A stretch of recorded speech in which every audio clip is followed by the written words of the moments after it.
네, 첫 번째 사건입니다. 10대 성폭행 혐의를 받고 있는 라이베리아 공무원 2명이 이제 구속됐다는 얘기인데요.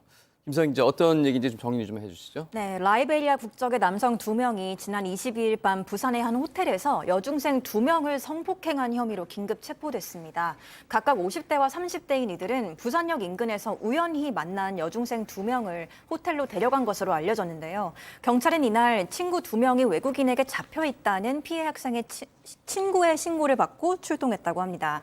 현장에서는 두 남성이 문을 열지 않고 버티는 바람에 경찰은 호텔 예비 열쇠를 이용해서 문을 강제로 열고 들어갔고 이들은 체포 과정에서도 상당한 저항을 한 것으로 전해졌습니다. 피해 학생들은 병원으로 옮겨져서 치료를 받고 있고 남성들에게 성폭행을 당했다고 진술했습니다. 네.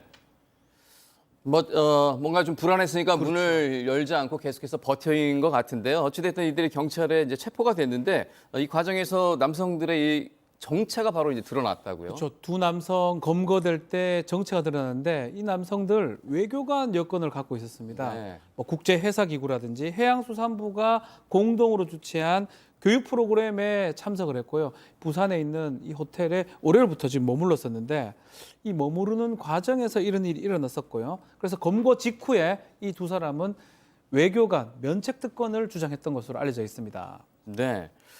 외교관이라면 사실 굉장히 좀 명예로운 그런 그렇죠. 일을 하는 분들인데 어린 10대 소녀들을 성폭행했다. 이게 어떤 심리일까요, 도대체? 네, 도저히 이해를 할 수 없습니다. 30대와 50대의 외교관이라 이런 사람이라면 정말 나라를 대표해서 품위를 지켜야 하고 책임감을 가져야 하는데 지금 이 사건은 우연히 만난 미성년자들을 호텔로 데려가서 성폭행을 했어요. 그런데다가 면책특권까지 주장하고 있다. 도저히 정상적인 외교관이 맞을까라는 생각이 들 정도로 이해가 되지 않는 행실을 보여주었습니다. 네. 자, 이 남성들 결국 이제 구속이 됐습니다. 뭐 당연한 거겠죠? 그럼요. 네.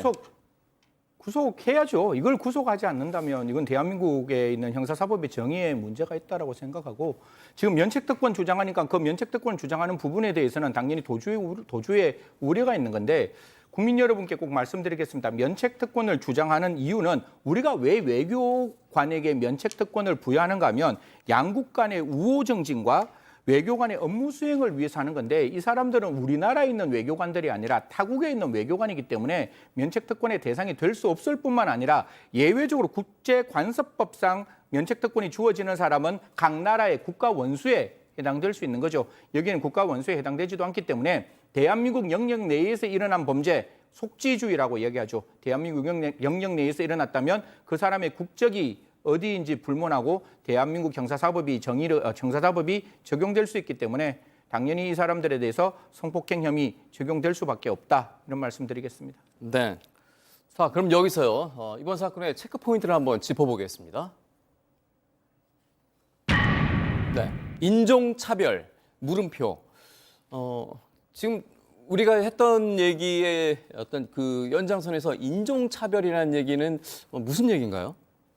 네, 현지 언론 라이베리안 옵저버는 이들의 얼굴을 모자이크 처리 없이 공개하면서 이름과 직책까지 밝혔는데요. 한 명은 라이베리아 해사청 해양환경보호국장, 그리고 다른 한 명은 국제해사기구 소속의 라이베리아 상임 대표라고 합니다. 네. 그런데 또 다른 현지 언론 프론트 페이지 아프리카는 피의자 중에 한 명과 왓츠앱으로 연락한 내용을 보도했는데요. 이들에 따르면 여학생들이 각각 21살, 26살이라고 본인들을 소개하면서 자발적으로 동행했다고 주장했습니다.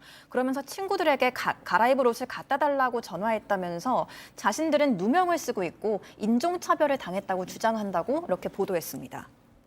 네. 본인들은 지금 억울하다 뭐 이렇게 지금 얘기를 하고 있는 것 같은데 이 뭐 사건을 뭐 조사하는 중에 두 남성 중 한 명은 네. 이전에도 성폭행 의혹이 있었다는 얘기도 지금 나온 것 같아요. 남성 한 명이 성폭행을 예전에 했던 의혹이 있는 게 아니냐라고 본국에서 보도된 바가 있습니다. 뭐 구체적 내용은 뭐냐면 이 남성하고 그의 아내가 어린 소녀를 성추행, 성폭행했다는 내용이고요. 네. 이것을 이 언론의 기자가 계속 추적을 했다는 거고 추적을 했는데 나중에 보니까 한국에서 또 이렇게 문제가 일어난 것이다라고 하고 있는데 뭐 이 부분은 좀 추후 좀 더 확인을 해야 될 것 같습니다. 네. 아무래도 이제 외교관 신분이기 때문에 네. 그 라이베리아 정부 측의 반응도 좀 궁금한데요. 네, 그러니까 공식적으로 입장을 냈는데요. 우리는 모든 유형의 성범죄에 대해서 무관용 입장을 분명히 하고 있다면서 이번 사건의 조사에 있어서도 대한민국 정부와 적극적으로 협력할 것이며 국내법과 국제법에 따라서 적절한 조치를 할 것을 약속한다고 전했습니다. 네. 자, 근데 지금 이 보도되는 거에 의하면 현지에서는 이 남성들의 얼굴이 지금 공개가 됐다고 해요. 근데 우리는 아직 얼굴과 또 이름을 공개를 좀 안 하고 있는데 승 의원님 이 부분은 좀 어떻게 생각하고 계시나요? 각 나라의 형사법이 다르고 각 나라에서 신상 공개하는 규정이 달라서 그럴 수밖에 없겠죠. 사실 성폭행을 한 그 나라에서는 그 성폭행을 했다고 의심이 들고 혐의를 받고 있는 사람의 얼굴을 그 나라에서는 공개하고 있는데 네. 그 사람이 우리나라 여중생, 지금 나이를 뭐 21살, 26살은 그건 가해자, 그러니까 지금 혐의를 받고 있는 사람들의 주장에 지나지 않는 거니까요. 정말 여중생에게 성폭행을 하려고, 미성년자에게 성폭행을 하려고 했다면 왜 대한민국에서는 여전히 저런 상황이 만들어져야 되는지 국민들께서는 이해하지 못할 부분이라고 저는 그렇게 믿고 있습니다. 사실 국민의 알 권리를 위해서 이런 부분도 좀 앞으로는 전향적으로 우리가 같이 함께 고민해서 어느 정도까지 신상 공개가 될지 한 번 정도 다시 생각해보는 기회를 가졌으면 좋겠습니다. 우리 네. 이제 형법에 이제 관할 처벌하는 거 어떤 그거 관련해서 속지주의가 있고 속인주의가 있습니다. 네. 우리나라 사람이 외국에 가서 범죄를 저질렀을 때 우리 형법이 적용되고요. 외국인도 우리 나라에서 범죄를 저질렀을 때 속지주의가 적용됩니다. 그렇기 때문에 이 사람들이 구속되고 처벌될 수가 있겠죠. 다만 우리 법이 적용되기 때문에 우리 법상으로는 얼굴을 공개할 수 없도록 되어 있습니다. 아주 강력한 범죄에서 공익적 이유가 있을 때 공개가 가능한 거. 그래서 우리나라하고 라이베리아 본국하고 그 얼굴 공개하는 게 차이점이 좀 있는 것으로 좀 보입니다. 네. 뭐 어쨌든 가장 중요한 거는 이제 피해자가 있는 상황이기 때문에 피해자를 위해서 또 이분들 좀 더 자세하게 잘 좀 조사를 해야 되겠습니다.